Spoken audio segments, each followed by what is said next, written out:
Delhi liquor స్కామ్లో అభిషేక్ బోయినపల్లికి ఢిల్లీ హైకోర్టులో చుక్కెదురైంది. మధ్యంతర బెయిల్ మంజూరు వేసేందుకు ధర్మాసనం నిరాకరించింది. తర్వాత విచారణను ఏప్రిల్ 12కు వాయిదా వేస్తున్నట్లు కోర్టు తెలిపింది.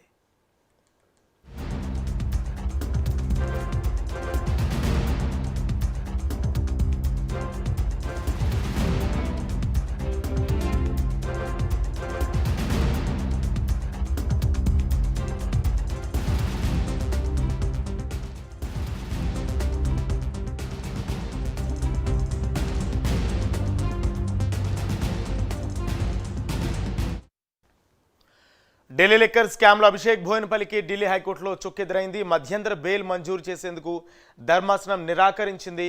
తర్వాత విచారణను ఏప్రిల్ 12కు వాయిదా వేస్తున్నట్లు కోర్టు తెలిపింది. ఇదే అంశానికి సంబంధించి మరింత సమాచారం మా ప్రతినిధి శివ ఢిల్లీ నుంచి లైవ్ ద్వారా అందిస్తారు. శివ,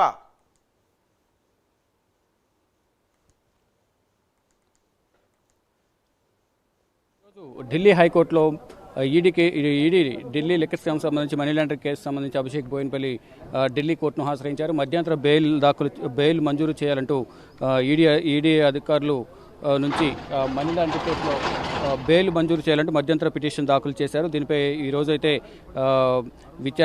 పరిగణనలోకి తీసుకుని దీనిపై విచారణ అనేది ఏప్రిల్ 12వ తారీఖున విచారిస్తామంటూ కూడా హైకోర్టు ధర్మాసనం తెలిపింది. అయితే తన పిల్లల అడ్మిషన్ తీసుకోవడానికి తల్లిదండ్రులు ఇద్దరు వెళ్లాల్సి ఉంటున్న నేపథ్యంలో ఈడీ అధికారుల ముందు నుంచి ఏదైతే విచారణ ఎదుర్కొంటున్నానో ప్రజెంట్ తిహార్ జైలు జ్యుడిషియల్ కస్టడీలో ఉన్నారు. ఆ నేపథ్యంలో బెయిల్ పిటిషన్ దాఖలు చేశారు. ఆ బెయిల్ పిటిషన్ సంబంధించి మధ్యంతర బెయిల్ మంజూరు చేయాలంటూ కూడా అభిషేక్ బోయినపల్లి ఢిల్లీ హైకోర్టును ఆశ్రయించారు. అయితే జస్టిస్ దినేష్ కుమార్ శర్మ దీనిపై ఈడీకి నోటీసులు జారీ చేశారు. అంటే అభిషేక్ బోయినపల్లి దాఖలు చేసిన పిటిషన్పై కౌంటర్ పిటిషన్ దాఖలు చేయాలంటూ కూడా ఈరోజు నోటీసులు జారీ చేశారు. అయితే ఈరోజు నోటీసులు జారీ చేసిన నేపథ్యంలో ఈడీ అధికారుల నుంచి ప్రతిగా నోటీసులు జారీ చేయాల్సి ఉంటుంది. దీనిపై 12వ తారీఖున ఇరువురు వాదనలు విని అభిషేక్ బోయినపల్లికి మధ్యంతర బెయిల్ ఇవ్వాలా వద్దని దానిపై కూడా చూడాల్సి ఉంటుంది. ఇక అభిషేక్ బోయినపల్లి సౌత్ గ్రూప్ చెందిన అభిషేక్ బోయినపల్లికి ఫస్ట్ సిబిఐ అధికారులు అదుపులోకి తీసుకున్న తర్వాత సిబిఐ కేసులో అభిషేక్ బోయినపల్లికి విజయ్ నాయర్కు బెయిల్ మంజూరైంది. కానీ ఒకరోజు ముందుగానే ఈడీ అధికారులు మరోసారి బెయిల్ మంజూరు చేసిన సిబిఐ అధికారుల నుంచి ఈడీ అధికారులు అదుపులోకి తీసుకుని కస్టడీలో విచారించిన అనంతరం పలు కీలక విషయాలు రాబట్టిన అనంతరం మరికొంతమందికి నోటీసులు జారీ చేశారు. ఇది గౌతమ్ ముత్తాకి నోటీసులు జారీ చేసి వార్తా సంస్థ ఆంధ్రప్రభ పత్రికకు సంబంధించిన గౌతమ్ ముత్తా కూడా నోటీసులు జారీ చేసి అతను కూడా విచారించారు. ఆ నేపథ్యంలోనే ఈడీ అధికారులు పలు కీలక సమాచారం సేకరించారు. ఇక సౌత్ గ్రూప్ సంబంధించి అభిషేక్ బోయినపల్లి కీలక వ్యవహరించారు. కవితకు సన్నిహితుడిగా అభిషేక్ బోయినపల్లిని ఈడీ అధికారులు తెలుపుతున్నారు. మరోవైపు అరుణ్ రామచంద్ర పిల్లై కూడా కవితకు సన్నిహితుడుగా ఉన్నారు.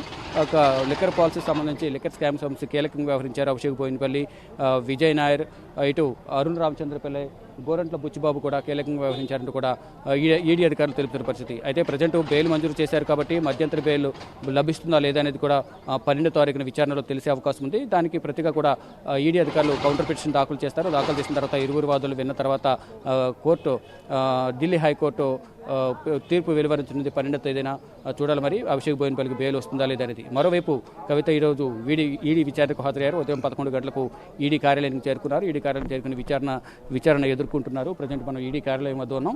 అంటే దాదాపు ఇప్పటికి 2 గంటలుగా వస్తుంది. 2 గంటల నుంచి ఈడీ విచారణ అయితే కొనసాగుతుంది. ఇక ఈడీ విచారణలో ఎటువంటి విషయాలు రాబడుతున్నారు అనేది కూడా తెలియాల్సి ఉంది. అరుణ్ రామచంద్ర పిల్లై ఇచ్చిన వాంగ్మూలం ఆధారంగా కవితను ఈరోజు మరోసారి విచారిస్తున్నారు. అంటే అరుణ్ రామచంద్ర పిల్లైను కవితను ఇద్దరిని కలిపి విచారిస్తారా ఏంటనే దానిపై కూడా చర్చ కొనసాగుతుంది. అంటే అరుణ్ రామచంద్ర పిల్లై ఈ రోజుతో ఈడీ కస్టడీ ముగియబోతోంది. 20వ తేదీతో మధ్యాహ్నం 2 గంటలకు రౌజన్యూ సిబిఐ ప్రత్యేక కోర్టులో అరుణ్ రామచంద్ర పిల్లైను హాజరుపరుస్తారు. హాజరుపరిచిన తర్వాత కస్టడీ కోరతారా లేదా జ్యుడిషియల్ కస్టడీ పంపిస్తారా అనేది మధ్యాహ్నం తెలిసే అవకాశం ఉంది. అంటే ఇప్పటికే అరుణ్ రామచంద్ర పిల్లై ఇచ్చిన వాంగ్మూలం మేరకు కవితకు నోటీసులు జారీ చేశారు కాబట్టి కవితకు తను బినామీగా ఉన్నారు, అలాగే ప్రతినిధిగా వ్యవహరించాను అని వాంగ్మూలం ఇచ్చిన నేపథ్యంలోనే ఈడీ అధికారులు కవితకు నోటీసులు జారీ చేశారు. ఆ నేపథ్యంలోనే 11వ తారీఖున ఈడీ విచారణకు హాజరయ్యారు.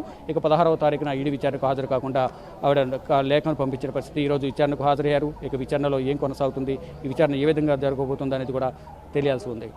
రాజేంద్ర.